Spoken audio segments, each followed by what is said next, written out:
Soalnya 40 menit ini kayak.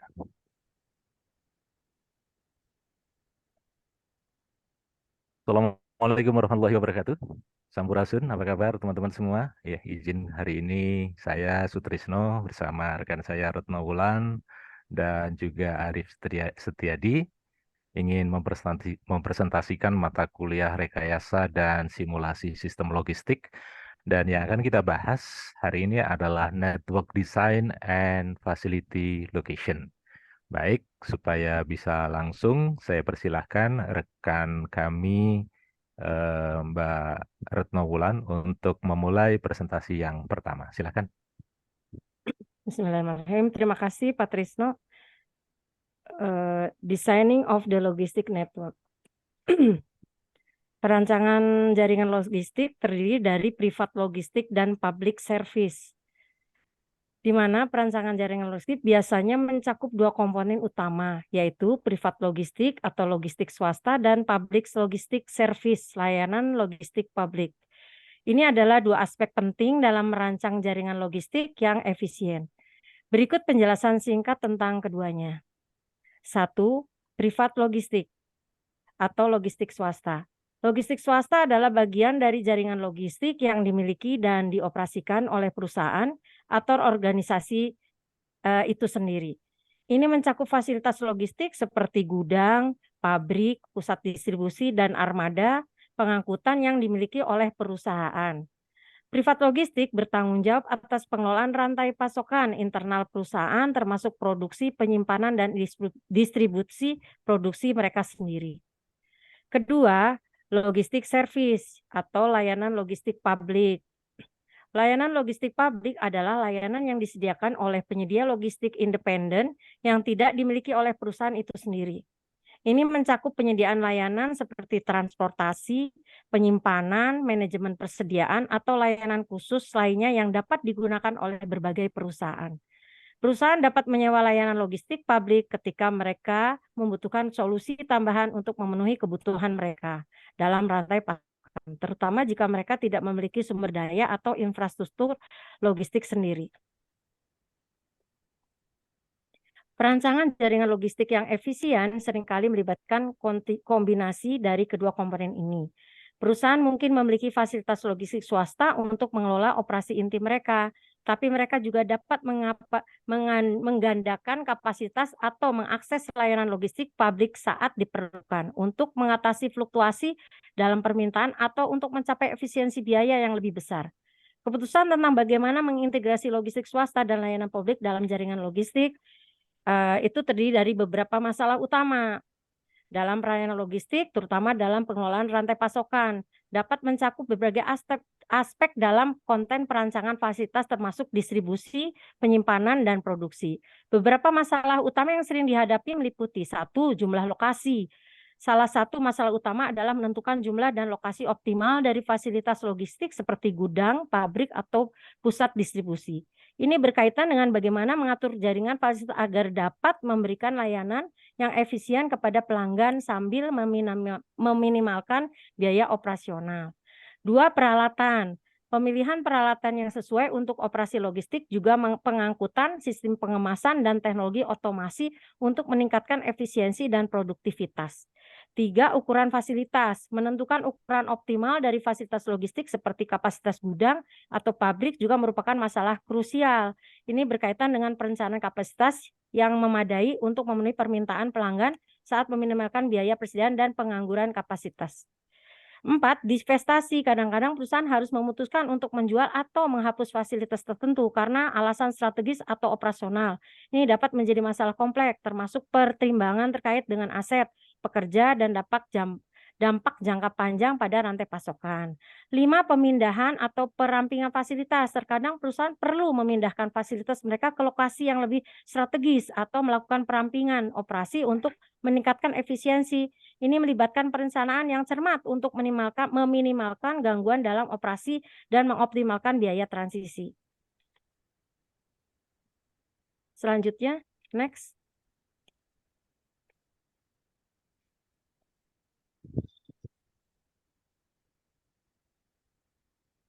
Di sini kita bisa lihat fasilitas-fasilitas yang dimiliki oleh logistik swasta, diantaranya adalah kargo. Kemudian contohnya di sini JNE ya, si cepat. Kemudian JNT atau Tiki ya, contohnya seperti itu. Kemudian ada lagi gudang-gudang rabat, contohnya seperti Lotte Mart, Lotte yang besar atau IKEA.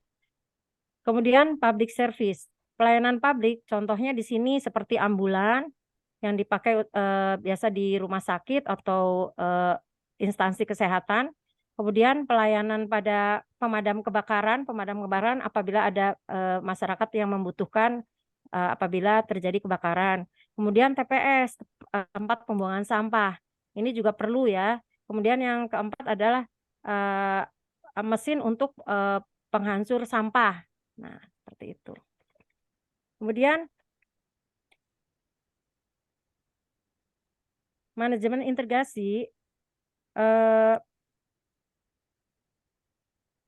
bagaimana banyaknya yang harus segera dicapai. Jadi logistik yang harus segera dicapai itu seperti apa?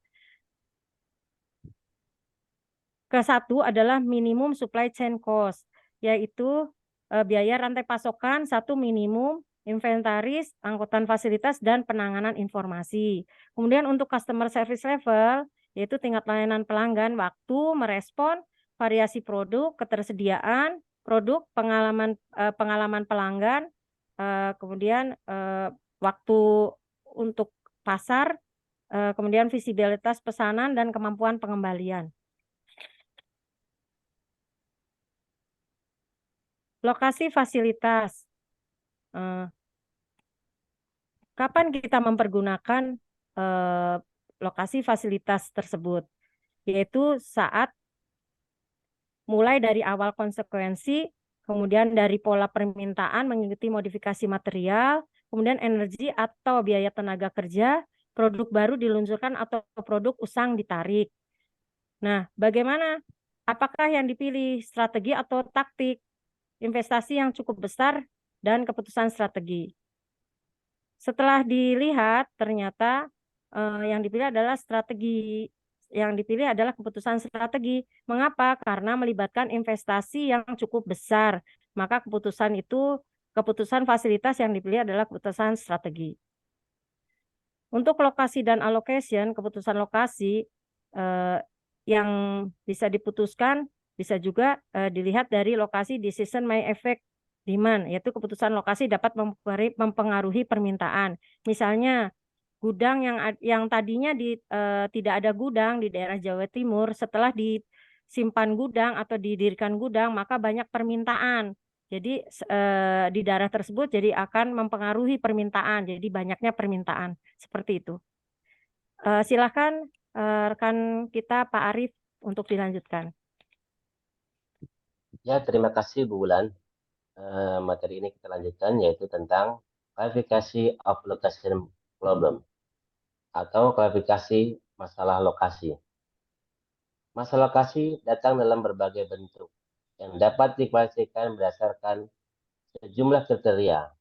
Klasifikasi yang diusulkan di bawah ini berorientasi pada logistik. Yang pertama adalah time horizon. Time horizon adalah cakrawala waktu. Dalam masalah satu periode, keputusan lokasi fasilitas harus dibuat pada awal horizontal perencanaan berdasarkan perkiraan kebutuhan logistik. Dalam masalah multi periode, seorang harus memutuskan pada awal horizontal perencanaan perubahan dalam satu periode perencanaan. Yang selanjutnya, facility typography atau tipologi fasilitas. Pada masalah lokasi tipe tunggal, satu jenis fasilitas misalnya hanya RDC yang berada di lokasi tersebut. Sebaiknya dalam masalah multi-tipe. Berapa jenis fasilitas misalkan DCD dan RDC ditempatkannya. Yang selanjutnya material flows atau aliran material. Dalam masalah komoditas tunggal, dapat diasumsikan bahwa aliran material tunggal yang homogen ada dalam tim logistik. Sementara dalam masalah multi komunitas, ada berapa item, masing-masing dengan karakteristik yang berbeda-beda. Dalam kasus terakhir, setiap komunitas diasosiasikan dengan pola aliran berhenti. Yang selanjutnya, interaction among facility atau interaksi antar fasilitas. Dalam logistik yang kompleks, mungkin terdapat aliran material di antara fasilitas yang sejenis, misalnya aliran komunitas di antara pabrik-pabrik.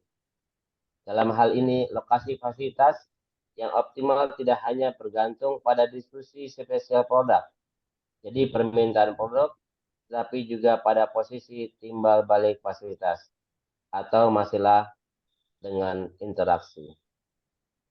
Yang selanjutnya, dominan material flow atau aliran material yang dominan. Masalah lokasi SN tunggal adalah masalah tipe tunggal sehingga aliran material yang dalam keluar atau aliran material yang masuk ke fasilitas yang akan ditempatkan dapat diabaikan. Dan masalah eselon ganda, komunitas yang masuk dan keluar adalah relevan. Hal ini terjadi misalnya ketika DC harus ditempatkan dengan mempertimbangkan biaya transportasi dari pabrik ke DC dan biaya transportasi dari DC ke pelanggan. Dalam masalah eselon banyak kendala yang bertujuan untuk menyambungkan arus masuk dan keluar harus dipertimbangkan. Nah, adalah demand divisibility, pembagian permintaan. Dalam beberapa sistem distribusi, bentuk aliran distributif dan pembukuan, setiap fasilitas atau pelanggan harus dipasok oleh satu. Sementara di tempat distribusi lainnya, sebuah fasilitas atau pelanggan dapat dilayani oleh dua atau lebih. Dalam kasus yang pertama, permintaan dikatakan dapat dibagi. Sementara dalam kasus yang kedua, permintaan tidak dapat dibagi. Yang selanjutnya, inclusion of transportasi on location division. Pengaruh transportasi terhadap keputusan lokasi. Sebagian besar modal lokasi mengasumsikan bahwa biaya transportasi antara dua fasilitas atau antara fasilitas dan pengguna dihitung sebagai tarif transportasi yang diselesaikan dan dialihkan dengan periode angkutan. Kedua titik, pendekatan seperti ini sesuai dengan jika kendaraan perjalanan melalui rute langsung.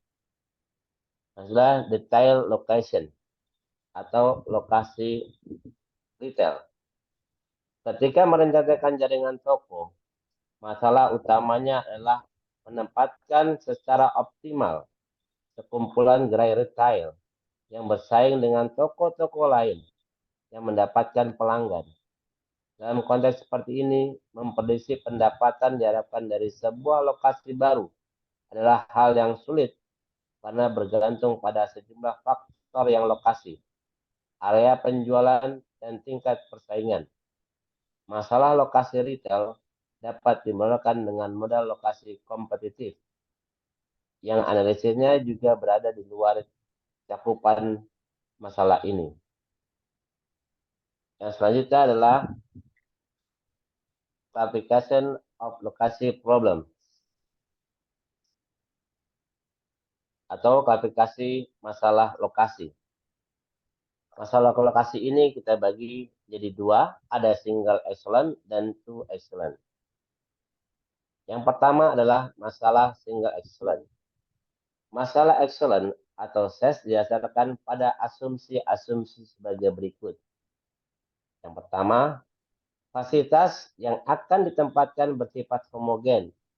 Misalnya, semua merupakan gudang regional. Yang kedua, baik aliran material yang keluar maupun aliran yang masuk ke fasilitas tersebut dapat diabaikan. Yang ketiga, semua aliran material bersifat homogen dan oleh karena itu dapat dianggap sebagai komunitas tunggal. Yang keempat, biaya transportasi bersifat linier atau sepotong-sepotong linier dan cekung. Yang kelima, biaya operasi fasilitas adalah linier dan cekung atau khusus dan konstan. Sekarang adalah to excellent.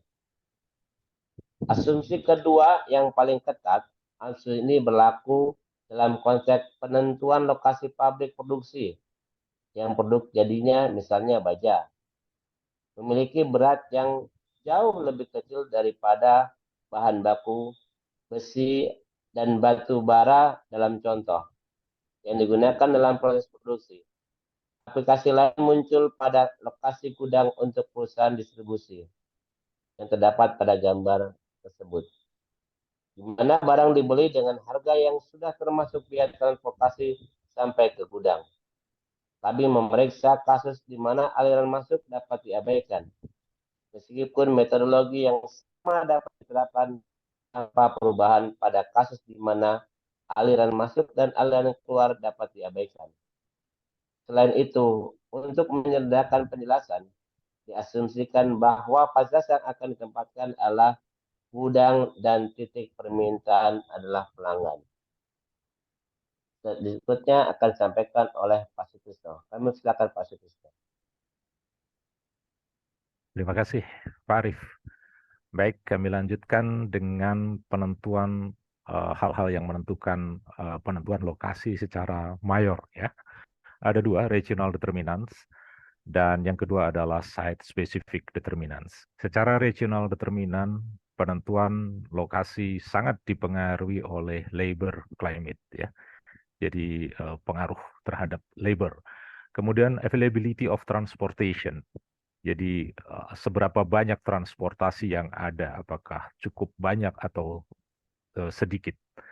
Kemudian yang ketiga adalah proximity to market. Seberapa dekat terhadap market. Jadi kalau kita menempatkan gudang misalkan terhadap market yang ada, seberapa dekat gudang kita terhadap market yang ada. Berikutnya adalah quality of life. Tax and other incentive ini sangat berpengaruh ya, karena kebijakan, perpajakan, dan juga insentif yang diberikan oleh pemerintah sangat mempengaruhi terhadap bisnis proses, dan yang paling penting adalah biaya dari penentuan lokasi. Kemudian supplier network. Apakah penentuan lokasi ini berhubungan dengan network bagi supplier-supplier kita? Berikutnya adalah land cost dan utilities tentu saja. Dan yang terakhir adalah company preference, tergantung kepada selera dari perusahaan. Mau ditempatkan di mana gitu ya, tentu saja ada faktor selera like and dislike. Dari sisi determinan, ada unsur transportation access, truck, air, rail, water, kemudian inside, onsite, metro area, availability of workforce, jadi ketersediaan angkatan kerja, dan juga utilities ya, jadi utility listrik, pelabuhan, dan lain sebagainya. Ini sangat mempengaruhi penempatan lokasi dari sebuah desain network. Dari sisi pendekatan model, kita mengenal ada 3. Yang pertama adalah optimization model. Jadi model ini didasarkan pada prosedur matematik dan akan menghasilkan best solution, akan menghasilkan solusi terbaik dari sekian banyak visible solution yang memungkinkan. Jadi karena pendekatan adalah matematik, maka kita akan memperoleh best solution. Contohnya apa? Contohnya adalah linear programming. Jadi kita akan bisa running menggunakan linear programming dan kita mendapatkan solusi optimal atas problem yang kita temui. Yang kedua adalah simulation model. Jadi model ini dikembangkan berdasarkan kondisi real dan melakukan eksperimen ya untuk mendapatkan model ini. Nah, memang kekurangannya adalah tidak menggaransi solusi optimum karena pendekatannya adalah melalui proses iterasi. Yang ketiga adalah heuristic model. Ini dikembangkan berdasarkan pendekatan least cost location di dalam sebuah problem yang kompleks. Jadi contohnya misalnya adalah grid teknik. Ini adalah bentuk dari heuristic model, model yang tidak menjamin adanya best solution. Baik, kemudian kita beralih ke multiple facility location model, model lokasi fasilitas yang multiple. Jadi problem akan terjadi, kompleks itu terjadi ketika kita memiliki dua atau lebih fasilitas yang harus diletakkan di dalam waktu yang bersamaan. Apa problemnya? Pertama adalah berapa banyak warehouse yang harus ada di dalam sebuah network, termasuk juga ukurannya, lokasinya di mana. Ini adalah problem yang harus segera dipecahkan. Berikutnya adalah customer-customer mana yang di-assign dalam sebuah warehouse. Juga termasuk warehouse mana yang harus di-assign dari plan atau vendor yang ada. Kemudian produk mana yang harus di-stok di dalam warehouse dan produk mana yang langsung bisa diberikan dari plan atau vendor dalam customer. Jadi ini menentukan produk-produk mana yang harus disimpan di dalam sebuah warehouse atau produk-produk mana yang nggak perlu disimpan. Jadi nanti kalau ada keperluan bisa langsung disuplai dari pabrik atau langsung dari vendor. Jadi ini adalah problem-problem yang sering dihadapi di dalam model penentuan lokasi yang multiple. Ini adalah contoh di mana model lokasi, kalau misalnya di dalam sebuah negara, misalkan kita memiliki sebaran customer atau sebaran demand yang kita sudah tentukan. Maka pertanyaannya adalah, apakah kita akan menyediakan distribution channel atau kita menyediakan gudang sejumlah customer yang kita punya atau berdasarkan negara bagian, ya, atau mungkin bisa kita merge atau gabungkan dari berbagai macam customer itu dalam sebuah distrik, sehingga kita cukup menyediakan 6 atau 5 atau bahkan cukup satu saja.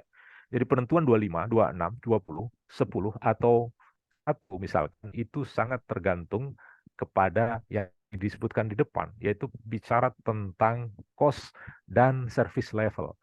Jadi tujuan utama logistik design ini adalah bagaimana kita bisa menciptakan service atau customer service level pada tingkat tertentu yang kita sudah tentukan dengan biaya minimum. Jadi pertimbangan itu merupakan pertimbangan yang harus betul-betul kita perhatikan.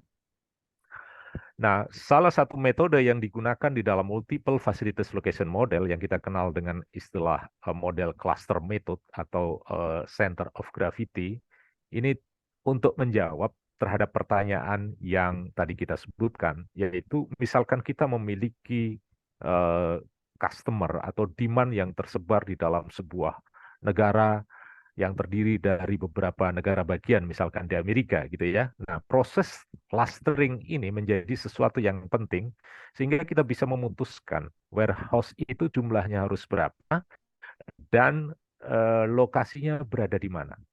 Nah, pertanyaan ini bisa dijawab dengan beberapa langkah. Yang pertama adalah memulai dengan menempatkan warehouse di setiap titik demand atau titik market yang ada. Ya, tentu saja penempatan atau pembuatan gudang sesuai dengan jumlah demand atau jumlah customer ini akan membawa konsekuensi jumlah gudang yang maksimum atau jumlah fasilitas yang maksimum.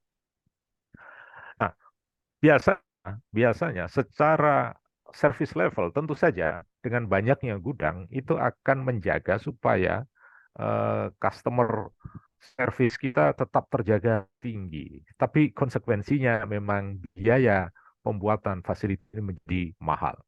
Nah, oleh karena itu, ya, tidak sesuai dengan tujuan awal. Kita akan melakukan step kedua, yaitu mereduce jumlah warehouse. Mana yang dekat, itu kita bisa gabungin menjadi satu untuk membentuk sebuah klaster baru sehingga kita bisa mengurangi jumlah warehouse, misalkan yang tadinya 26 menjadi 25. Jadi ada 2 warehouse yang harus di merger, gitu ya. Kemudian yang ketiga adalah menentukan centroid atau center of gravity. Ya, ini adalah metode cluster method yang kita sering dengar sebagai center of gravity.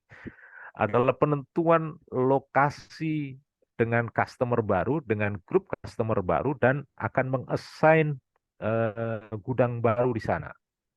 Terus kita akan melakukan itu sehingga total cost yang kita butuhkan untuk bisa melayani customer yang tersebar di berbagai negara itu menjadi minimum. Sepanjang itu masih belum bisa kita katakan minimum, maka kita akan terus merepeat step 1 sampai dengan 4 sehingga customer service itu tetap terjaga. Pada sisi lain, biaya yang harus kita keluarkan terhadap logistik ini adalah yang terendah. Demikian Bapak Ibu yang bisa kami sampaikan. Terima kasih banyak atas perhatiannya. Mohon maaf atas segala kekurangannya. Saya Sutrisno mewakili rekan Retno Wulan dan juga Arif Setirji menyampaikan banyak terima kasih. Wassalamualaikum warahmatullahi wabarakatuh. Waalaikumsalam warahmatullahi wabarakatuh. Bang Eca.